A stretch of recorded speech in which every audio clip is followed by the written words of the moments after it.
Okay, everyone, welcome back to another non-typical podcast. Uh, I'm Eric Botright. I'm gonna uh, kind of run as the host here. I'm joined by Corey McConnell and Cody McClinic. We are today. I think we're just gonna go over, bow setups. We have our first day archery is Saturday. This Saturday, October 1st. I think we're all pretty pumped up for it. The boys have been out checking trail cameras and hanging stands and tweaking their bows last minute and getting everything tuned in and ready. So, Cody, I saw you sent me a picture of those new broadheads you got this year. What kind of broadheads are those, and how do they work? I went to a fixed blade this year, just personal preference. I wanted, in case I did hit a front shoulder, hit something like that. Last year, I hit a deer, did not find the deer, tracked for 2 miles. I'm thinking I hit opposite shoulder, and I didn't get any vitals because I didn't go through pass through wise. That could have been just shot placement. I don't know. It was a rush shot kind of type thing. It was on the buck was alert. I think was another thing that I couldn't tell exactly where I hit the deer. But this year I decided to go with fixed blades. I was shooting the Grim Reaper Whitetail Pro Series, which I love the broadhead, but in like the situation I hit a front shoulder, I think that I went with a fixed blade, and that's why I went that route. So this year I went to the Tooth of the Arrow broadheads. I've heard a lot of good things about them. I personally have not shot them out of my bow, but I know a buddy that has a bow shop, and he shot them, and he said they shoot exactly like field points, and they're razor sharp right out of the package. Another guy I know that shoots them said that he cut himself really good right out of the package. So we'll see how they work this year, hopefully on a doe or a buck.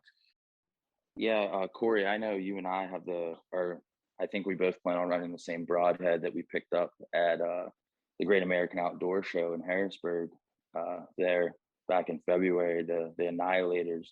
Uh, I still have to sharpen mine up, but I have them on the bow. I have all three of them on. I've been shooting them.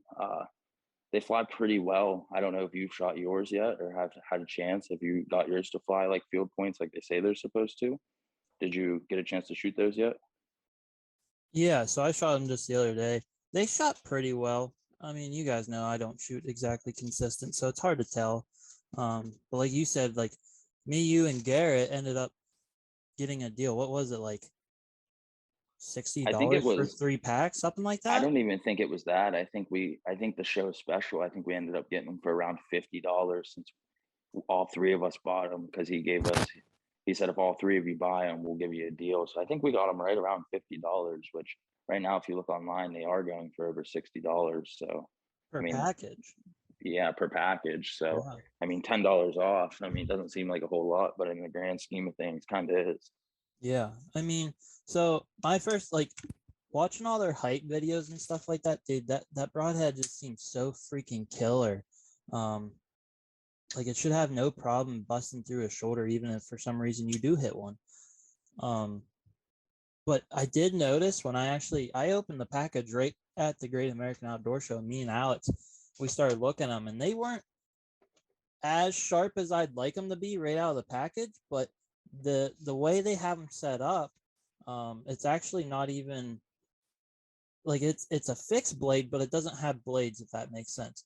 It's a one single unit broadhead. So all you'd have to do is get a sharpening stone and run that broadhead on each side of the triangle a couple times. And dude, I did that. It got super sharp. Yeah, I did notice that it's kind of even hard to explain how these broadheads are set up. Like, there's no good way to explain it because there's no blade. It's just kind of one unit of a broadhead. And like you said, the sides weren't as sharp as I'd like them to be. I still got to get a stone. I plan on picking one up tomorrow. But yeah, the tips are extremely sharp out of the package. I grabbed a hold of them. I almost cut myself actually twisting them up onto my arrow the other day because I just got them put on. I think it was Monday. I put them on and shot them a little bit.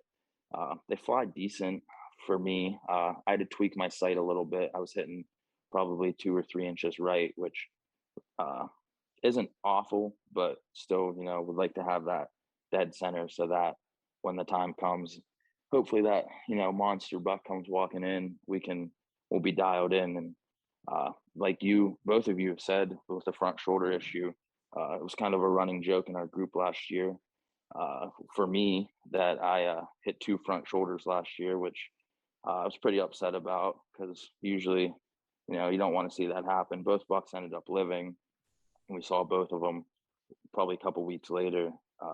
So I went to something fixed blade that hopefully can penetrate that front shoulder and get through there this year. Right. Yeah, I mean, when I actually went up and picked up Taylor's bow down where my parents are in Loyal Hannah, he is actually a dealer for Annihilator, and he's used them for a couple of years. He said blood trails are insane.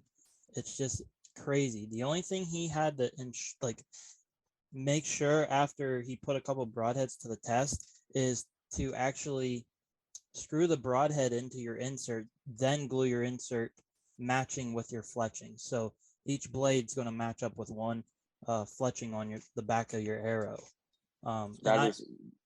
I did that, and it worked. So I didn't have to take the inserts out and reglue them. Right, and that's a nice thing. So I shoot outserts, which for any of you guys listening that don't know, they're inserts, but they're on the outside of your arrow. They're not on the inside of them because with a smaller diameter arrow, and I've had troubles with them popping out and the glue breaking off of them. So I couldn't get them tuned to how I wanted to in my bow, and my outsert was popped out. So I was like, oh, I'll just take it out and glue the outsert in, which I had no clue. Which now to know that I did it the right way from what a dealer says is good thing to know. So yeah. Actually, I have a question for Cody. So yeah, Cody, what broadheads were you shooting again? They're called Tooth of the Arrow. Tooth of the Arrow. Now, I'm not sure how long they've been out. I just personally saw them recently came out, and I did a lot of reviews. And I talked to people that are at bow shops that have shot in practice. They get practice packages from the companies, to test them out, and everybody loves them is what I got told. So the reason why I went with them is because they're kind of I don't know if people have seen the Exodus broadheads. They're kind of like the Exodus ones that came out last year, the year before they came out. They're like that a little bit. You know what I'm saying? But instead of having a 3-blade, they're a 4-blade. Okay. And they're a solid steel. And they say that you can resharpen them and they're good to go again. Right. So that's a nice thing with those fixed blades like that. That is a nice thing we'll say about fixed blades is you can resharpen them and you can reuse them, which that's why the big thing I want to them. Yes, you might pay a little bit more right off the start. Obviously, that's going to be a big thing. But it pays off in the long run. 100%. If I hit obviously you hit something like metal or something that chips the blade completely, you lose the broadhead. But it's a long scheme of things, man. You can't sharpen up your blade and go ahead and shoot another deer or something like that. Because I saw a TikTok on those ones that you guys are shooting. Some guy said he shot 11 animals with it. Shoot 11 animals with one broadhead, man. You can't beat that. No, right. And like you said, you might pay a little more out of pocket to start, but in the long run, before I was shooting Rage, I shot the chisel tips. You'd have to buy a 3-pack every year because if you shoot 2 deer, you're down to 1 broadhead. You need at least 2 more. Any mechanicals like that right now. Right, that's what I'm saying. And you're looking at $40-$50 for a 3-pack every year. So to spend 10, 20, 30 more dollars right off the bat, it's gonna save money in the long run. Mine was $53 with shipping, which is not terrible at all for a 3-pack. No, that's really not bad. That's a price point. And I got the XLs, which they're bigger diameter, 1 3/16, I believe it was. And they're called I got the S series, I believe. I'm not 100% sure. I have to look at them real quick. But yeah, I'm excited to test them out here. I'm gonna probably shoot them. It's right before season, but I'll probably shoot. Everybody said good things about them, so I'll probably shoot them tomorrow night, I'm guessing. So 2 nights before season. If I have to, I have those left over Whitetail Pro Series, which I know they'll shoot good, Right. But I just want to try fixed blade because I used to shoot those Muzzy 4-blades or anything cut on contact when I was younger. Because that's what you had to shoot. Because when you're shooting 40 pounds, you don't want to shoot mechanical usually. That's just my personal preference, though.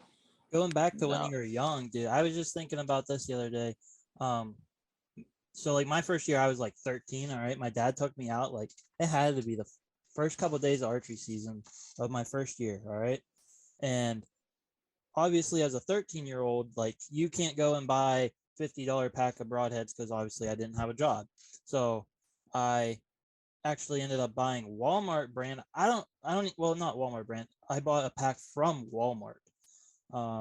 They're expandable 3 blades. I do not remember the company, but dude, so obviously as a 13-year-old, you're going to make more mistakes younger starting out, but it helped me learn through the process. But anyway, I ended up shooting a deer right in the ass, all right? And it was actually a very lethal shot, all right? There was blood everywhere, all right? But I remember when we were processing that deer ourselves, I was picking tiny little chunks of blades out of the hind quarter. We actually ended up having to cut a whole piece out. But ever since then, and I started upgrading my broadheads, I don't ever remember seeing pieces of broadhead blades in my meat. I don't ever see that anymore. No, you really don't. I mean, That was there's it. difference between like a $10 broadhead pet. Like, I'm not gonna lie, I don't think they're $10, but they're pretty cheap, like $20. Because I used to shoot those freaking Carbon Express cut on contact 3 blades. I remember to a T what they were, and I shot my first year. And I mean, you always broke a blade no matter what, even with the fixed blades. It was just guaranteed. Like, even with the muzzies, like, they're not solid. They're just a blade basically that you put in the groove of your fixed blade. You know. Yeah, I was a big Muzzy 3 blade guy when I first started out. Muzzy 3 or 4 blade, depending on whatever one I could find in my uncle or dad's spare bow box that they weren't using for the year. But getting into hunting setups, Cody, I know you've been a saddle hunter for at least a year or two now, from what I know. Yeah, I will say I the first year I bought it, I played with it a little bit, not a lot. I'm not gonna lie to anybody. I try, like, it's something getting used to. It's like, so basically, I was strictly a ladder guy, like ladder stand guy. You know, that's how I was born and raised. Like, we got my parents. I was hunting in them before I could even shoot deer. I was sitting with my mom and dad in double mans, and that's all we use. Which a double man will work as long as you're like 10 feet off the ground, 12 feet off the ground. I still use them today. I'm not gonna lie to people. But the thing about the saddle is I didn't really get in the saddle game. Like I said, I had it like when they first came out, but I never used it till like last year was I fully committed to using it more for my running gun. But the year I did get my saddle, it was like that almost like, I don't know, right before season started. So I didn't have enough time to, get comfortable in it. So I used the XOP stands, the hang-ons, and I like hang-ons. I still use the hang-ons too. They're nice for filming and stuff like that. But this past year I filmed my buddies in those because I have a hang on the front side of the tree. And it was way easier instead of hanging two, hang-ons on the tree. I just put my saddle on the backside and make it film way nicer with a saddle. So, and I did I did shoot a doe with the saddle too. And it's nice for whenever you're hiking in a longer distance. And for long sits, yes, people say it is comfortable. Some people say it's not comfortable. I don't think I had my saddle set up like fully correct on my body, you know what I'm saying, my waist, and I had a little bit of problems with it. But other than that, I did sit for, I think I set an all day sit last year in the rut, and I didn't have a problem with it. I finally figured out the straps. That's the only problem I will say with the saddle I had, is figuring out how to get the straps set up on my body. So I know Moss and I just picked up saddles this year, and I've hunted out of one before. And I mean, you guys may find this crazy, but I'm pretty scared of heights. Hate heights. I like climbing a ladder. If we get up there, I get a little shaky at the knees. It just heights, not a fan, which is crazy to be, a bow hunter when you're going to be, 15, 17, however high up in the tree you're going to be. But I hunted out of the saddle once last season, and I will say it was pretty comfortable for the most part. The only thing I can say is my hips hurt a lot. Like, after, it was very tight pressure on my hips, which again could have not had it set up right. But I'm excited to get to hunt out of my saddle more this year. I was a big climber guy before, and last year, Corey, Cody, and I went down to another one of the group members, and his name's Clayton. He's got a bunch of game lands down around his house, and none of us, Cody and Corey might know the area, might have known the area a little bit because they went down there scouting, but they're like, hey, why don't you come down with us? So I said, all right. They're like, oh, we're going in game lands, bring whatever you have. So I had a climber at the time. I had a Viper Summit climber, and they gave me this pin on Onyx, and they said, you know what, just hike to this spot, you'll see deer. Well, I'll tell you what, the hike was 2 miles with a climber on your back and a backpack and your bow and carrying all that weight. And at that point in time, when I was about half a mile in, I said, screw this. I'm getting rid of this climber. I'm going saddle next year. So I'm excited to try this out. It takes a little getting used to at first. Corey, I don't know if you've been up in a tree high yet with one, or if you just shot off the ground in them, but I know I was a little nerve wracking last year when the leaning back part, it just kind of throws you off. You know, you're used to sitting tight up against the tree where now you're relaxed away from it. So Yeah, dude, that's the thing. Like, I was kind of like you, Eric, where sometimes in like 2-mans and single man stands, the ladder stands, I'd get kind of sketched out. So moving to a saddle, I was kind of skeptical on it. Like, how much am I really gonna like dangling from a freaking tree, going backwards? right, But by a dude, rope that right, you think can't hold you, but right. it does. But the day we went down to the Great Outdoor Show in Harrisburg, dude, I got in it, and granted, we were a foot off of the ground, but they had demos there to where we could get in a saddle and we could just jump up on a 10-foot electric pole and then try the saddle out. Took me 2 seconds to realize to scrap the hang on and go get a saddle. No, that's exactly how I felt when so Garrett sent me and one of my buddies a pin, and Garrett works swing shift, so his hours are all funky and wacky. He goes, go hunt this spot. It was later in the year, and he's like, it's gonna be good. Like, and again, you big woods, you know, you're going to public game lands. You want to hike in there to get away from everyone. So this was a 1.5 mile hike, I think it was, back up into this pin he sent us. So I had Garrett's saddle. He's like, my stick's already in the tree. Here's my saddle, my platform. Just go in there. You got to put the bottom stick on the tree and you're good to go. And my buddy I went with carried a hang on. And, you know, we were a mile in, and he's like, man, this hang on's terrible to carry. And saying, which they're not terribly heavy, but they're still, compared to a saddle where I have it strapped to my body already and all I'm carrying is the backpack and my bow weight, you know, it makes a big difference, especially with those platforms too. Like, Cody, I know you have the bigger one. What's yours called? I have the Mission, I believe. I think it's called the Mission platform. If I'm not mistaken. I think you might be right. I think it's Mission. I know they have the EDP, which is a smaller version one. That's the one, Moss. I know I have the EDP. Corey, I think that's the one you ended up buying too. Yeah, that's what I have. But dude, so the point sure it is the Mission, and I'm not gonna lie to you guys. I picked up both of those, the smaller one and mine. Yes, yours is a little bit lighter, which I want to get one that's lighter. But I'm saying, I'm gonna go off this.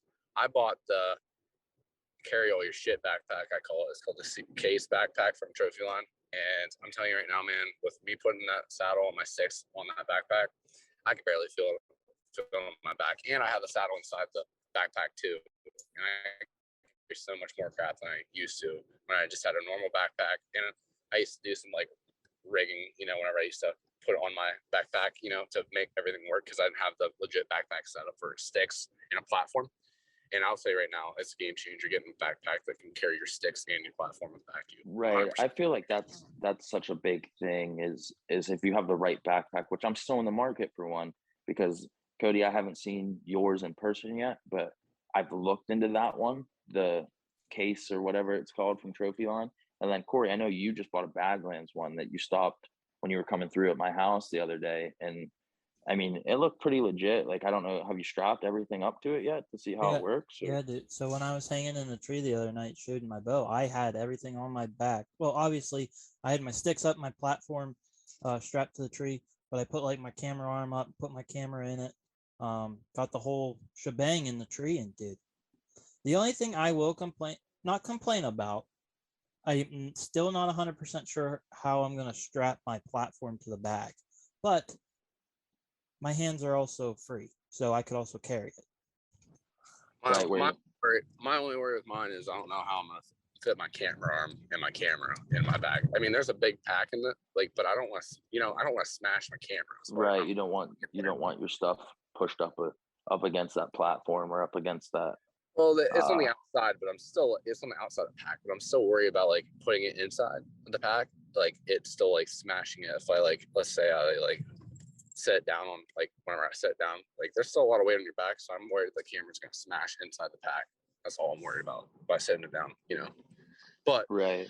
We'll see how it works. I haven't really played with putting it all together yet, but for the first day, I'm probably going to sit in one of my stationary stands. And if I have anything, I'll just have my saddle, my platform, if anything, because I'll probably just, if I'm filming or if I'm hunting, I'm going to just have my platform because I already have stationary sticks and everything. So I don't have to carry everything in. So, because I don't start getting serious about doing like my public clinics, like hunts till like later in the season because you get less pressure because people start giving up. Your diehard hunters aren't going to come out right away. I'm telling you right now. The first day is like, it's like the first day of trout season in Pennsylvania, man. Everybody and their brothers in this, like in the woods, and they're just messing around and they don't care about. People don't care anymore. So like, basically I'm getting at. They don't care if they see somebody going in the same spot in public land. They're going to go right beside you and wave at you and just keep on going. Right. And I mean, a big thing too is, Cody, you have your family farm to hunt, and, with all the apples up on the trees still and everything. I would say, hit big woods when it gets later in the year and it gets colder and bucks are starting to chase a little bit. But so speaking of bucks, trail cam, how was everyone's trail cam polls this year? Good, bad? You guys got shooters picked out yet, or what do we got? Mine are dry. I mean, with the wedding and stuff this year, I didn't get as much as I wanted out or as deep as I wanted. I didn't get enough scouting in. But I mean, I got a couple bucks. There's definitely nothing to brag about. I know I was hanging out with Gary a little bit, a couple times. We got some decent ones, but that's also like a 50-minute drive. So I'm still looking for stuff to do up near my house. So I think really my strategy going in this year is first couple of days or even a week or two, start bouncing around and do some observation sits. And then if that really doesn't pan out for me, I'm going to break out the ghillie suit. That doesn't seem like a bad idea. And speaking of that, congrats on the wedding. That was such a fun time. I know Cody and I were both in it. That was a blast. I mean, you guys had a beautiful venue. The day was a little hot, but I mean, couldn't have picked the perfect day for it. Bar, you're sweating no matter what, buddy. So that's what I wanted to say. I was like, no matter how hot it is, you're gonna be sweating. Nah, and that's the thing. I'm a sweaty guy. I sweat no matter what, and I feel bad. I feel like I ruined some of the pictures for how my hair looks like I just got out, jumped in that pond that we were taking pictures in front of. But I promise I didn't. It was just the sweat from the heat, and being out there in a suit taking pictures. It is what it is, but now I will say, yeah, congrats to Taylor and Moss. It was a good wedding. I enjoyed it. It was a blast. Glad to be on that day, that's for sure. Vegas bongs were definitely going down way too much and way too quick. Way too easy. Yeah. It gets deadly when they start going down smooth. It tastes like water after a while. So that's when it gets dangerous. Heck yeah. But now I will say this year, I do differently. So like on my farm, I'm still technically not in the CWD area, which I got lucky. It's going to come to the point where I'm going to be in the CWD area. There's no doubt. You guys are right outside of it, correct? Like I'm telling you, the line literally stops right at your almost right to your farm. I'm going to say a mile. It's a mile away. So basically, before it was it, then they got rid of it, and now it's like a mile away from my house. So I'm still out of the zone. So personally, I put feed out just to see what's on the farm to get a heads up.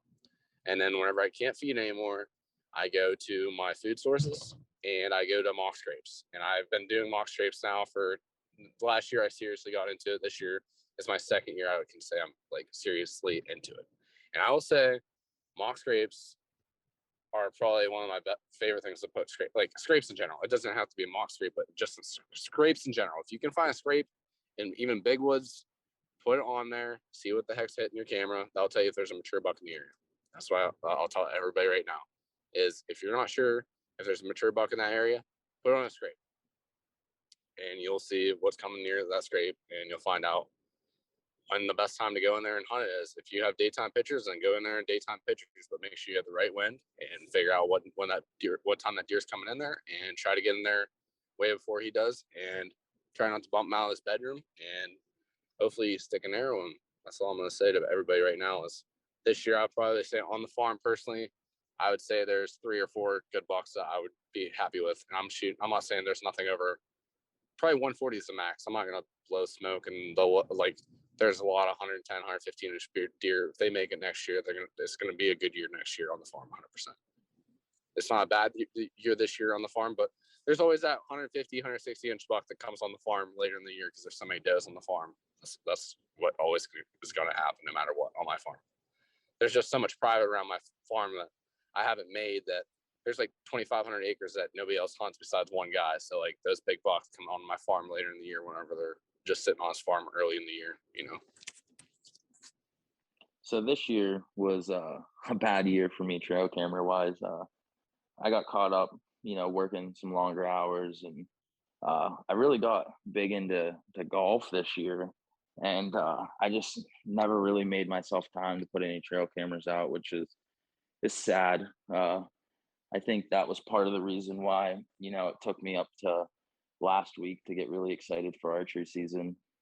Usually I'm pumped and stoked for it, going out, running out, chucking cameras, pulling chips as often as possible. But yeah, I didn't get any out this year, so I'm just going to kind of wing it. But dude, I might play. I don't think that's a bad thing, Eric.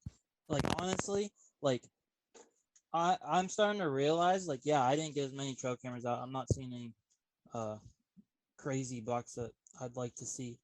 But now that I'm going to start bouncing around to different areas, that opens up a whole new door of, like, you're not sitting there knowing what should show up. You're sitting there in your tree just wondering what is going to show up next. Right, you're completely. I'm not gonna lie, I kind of do miss that. Like, as a kid growing up, the trail cams weren't there anymore. Like, it wasn't even a thing. Like, you're using a freaking old school C freaking battery flash trail cams, and that was like, I don't even know what year, probably 2007, 2008. I'd say they started, I don't know, around that frame. I don't think I got my first trail cam until 2012, 2013. It was late. You know what I'm saying? So I miss that aspect, I will say 100%. And the thing is, like I said earlier, there might not be a mature buck in your area right now, but as soon as that rut, like, they'll go miles. They will go miles. We all know that for a fact, that bucks travel in the rut, especially in the big woods where Moss is hunting at. That's why I like going up there and hunting the rut in big woods, 100%. I like hunting big woods areas because you never know what's going to come in. Never. It could be a scrubby spike. Next, there could be 150, 160 inch buck right then and there. You don't even know it's there. That's what I like about hunting big woods. That's what I like about the rut. It's like Moss is saying, I like the feeling of, I don't know what's here, and I really don't care, but I'm just here to enjoy the day. And if I see a monster buck, it's just another freaking, it's like sprinkles on ice cream. I love it. Love it. Right. That's one of the things I can definitely agree on this year. Like, last year I held out, for the one of the 2 bigger bucks I had on camera. And, you pass up some pretty decent bucks at that time because you're like, oh, I know this buck's around, and, you hold yourself out, and I don't know, I'm excited for blindly hunting. I mean, might not be the most successful, but I also don't think I'm going to be, too particular this year. I think the first buck that I see and makes the knees shake pretty good, whether that be a 14-inch 8-point, he might get the old brand new Annihilator behind the front shoulder. But, like, dude, I think that's a double-edged sword, like the excitement of not knowing what's there. The downside of that is like, if you don't have trail cameras in there, and honestly throughout all hunting season, which mostly on public land, that's a high risk to leave your cameras out. But that intel can be so important for multiple years to come. As a lot of data has shown, like, certain bucks will show up in a certain area at a certain time every single year. It might be a day or two later or earlier, but that week you should probably start looking at going in there. And another downfall of not having trail cameras in there is I feel like you can lose motivation really quick. Like if you just keep bouncing around different spots and you're not seeing anything, honestly, it's not like not worth your time, but you know what I mean. It's not worth your time. You gotta go find somewhere else that makes you get a tingle a little bit. So that's like having trail cameras out for those reasons are great. But this year we're gonna try the excitement part. No, I 100% agree. I mean, like you said, definitely a double-edged sword. They can be good, they can be bad. So we'll see how this year turns out with the blindness. Hopefully it goes good and it goes in your favor, Corey, as well as mine. So we'll see. I don't know. I will say though, like the big thing, like I already touched on it, is up where he's at. It's known for awesome cruising because there's less. I'm not gonna say there's less deer, but I will say they travel a farther distance to find does. You know what I'm saying? I will say that's a bigger thing I think up in that area. I've hunted big woods. I feel like it's just better activity. There's no way that this is a less deer population up here. There's no way. There are so many freaking deer, it's ridiculous. Like the little ag fields that we do have, if you drive around and look, there's gonna be 40 deer in it. Right. I just feel the issue with the big woods is it's so big and so vast that the deer could be anywhere. So bucks are cruising looking for does, where compared to a farm where does stay pretty patterned. Like you can pattern does pretty much all year long. Like if there's food, there's going to be does. So like on a farm wise, like if there's a cornfield with corn in it still, the does are probably going to be there. You can pretty much almost catch a buck out cruising with like for those does. They don't have to travel quite as far, which like Cody, like you touched on, I mean, you're still going to have your bucks that cruise like into your farm because there's so many does there. They just have to look for one of those hot does, where in the big woods, like wherever Corey is, they could be anywhere. Yeah. So to bounce off of that, I feel like because I feel like bucks might have to travel further in between families of does. But again, when we start talking about older age class bucks, they're not traveling as much as people think. They're actually they're sticking with their 4 to 5 does. They honestly corral them up. They funnel them in somewhere that's tight, and they're not going to really get out. And they tend to those does over a couple days. They're not out like when you picture the route, you're picturing like heavy freaking chasing and stuff like that. When it's up here, I feel like they're just getting into those tight spots and holding them doe. No, I could definitely agree with that because, like you said, definitely have to travel farther. So if they can just keep them in one spot and tend to them, they're going to for those couple of days until they move on and find the next batch that they want to hold up and tend to. Right.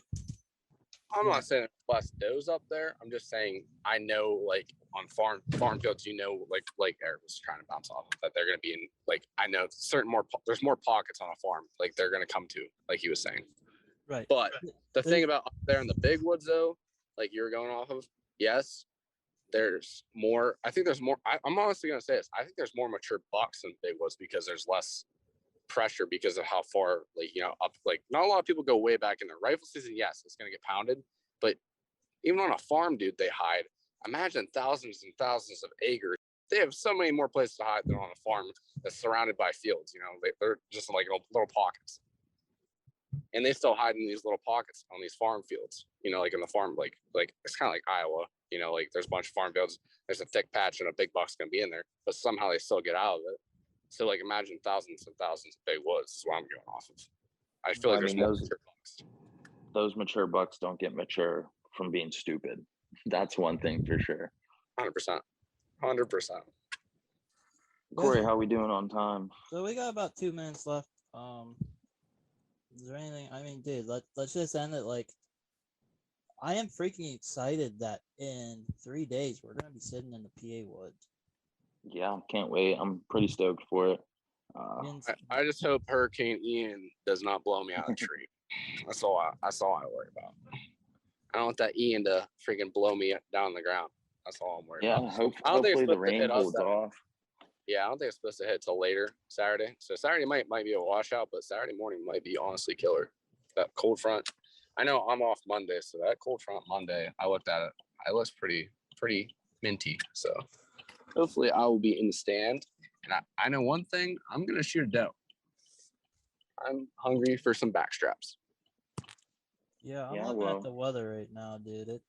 This morning, dude, there's like 10% chance of rain on Saturday all day.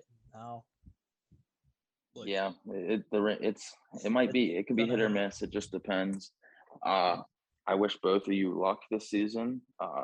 Corey, I'm sure I know I plan to come up a couple times this year to hunt with you and film with you out of the saddles.